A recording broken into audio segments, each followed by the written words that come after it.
પણ નથી. મને કોઈ સાંભળ્યો તો ખરા? બોલો ધરતી માતા, શું મુશ્કેલી છે? તમે આમ કેમ રડો છો? કહો તો ખરા. અરે હું તમને શું બતાવું? કઈ બતાવવા જેવું જ નથી. ધરતી માતા, તમને બોલો તો ખરા, તમને શું તકલીફ છે? તો ખબર તો પડે.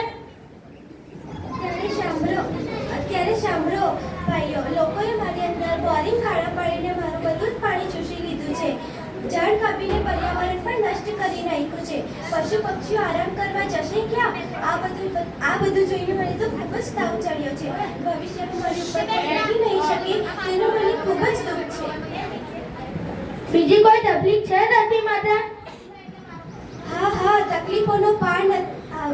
તકલીફોનો પાર નથી.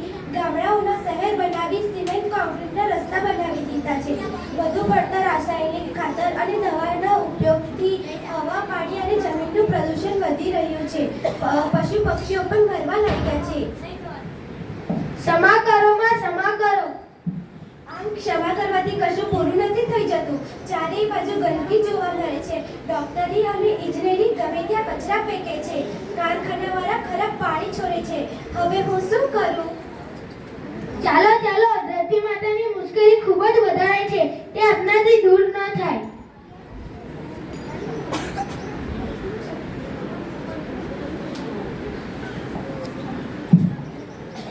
ધરતી માતા, હું ઇજનેર છું. એક જ જગ્યા પર મોટી ઇમારતો બાંધું, જંગલ નહીં કપાવું, રસ્તા પર ક્રોકિંગ નહીં કરું અને અન્ય વિકલ્પ શોધી. ધરતી માતા, મેં ડ્રાઈવર છું. વાહનોને રિપેરિંગ કરીશ અને તેને ચલાવીશ અને વાતાવરણમાં ધુમાડો નહીં છોડું. હું કઠિયારો છું. હું જંગલના લાકડા કાપીને જંગલનો નાશ નહીં કરું, જંગલનું જતન કરીશ. વનૌષધિનો ઉપયોગ કરીને મારું ગુજરાત ચલાવીશ, પર્યાવરણ જાળવીશ, વૃક્ષો વાવીશ અને દેશને આબાદ કરીશ. ધરતી માતા, હું ખેડૂત છું. હું તારી ઉપર ખેત તલાવડી બાંધીને પાણીનો સંગ્રહ કરીને તારી અંદર ઉતારીશ. ઘરનું પાણી ઘરમાં અને સીમનું પાણી સીમમાં રહે એ વાતનો પ્રચાર કરીશ.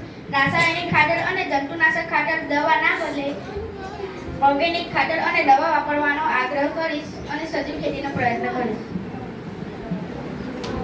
હું મિલ માલિક છું. હું કારખાનામાંથી નીકળતા ખરાબ ધુમાડા અને પાણીને શુદ્ધ કરીને બહાર છોડીશ, જેથી જમીન અને હવાનું પ્રદૂષણ અટકે.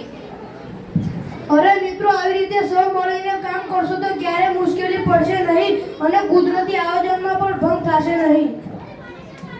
પૃથ્વી પર લીલા લહેર થઈ જશે, વરસાદ સારો પડે, ગરમી પણ ઓછી પડે, હવામાન તાપમાન સારું રહે, અનાજ સારું પાકે અને રોગચાળો પણ ન ફેલાય. કચરો કચરા પેટીમાં નાખવો જોઈએ. કચરાનો યોગ્ય રીતે ઉપયોગ કરવો જોઈએ.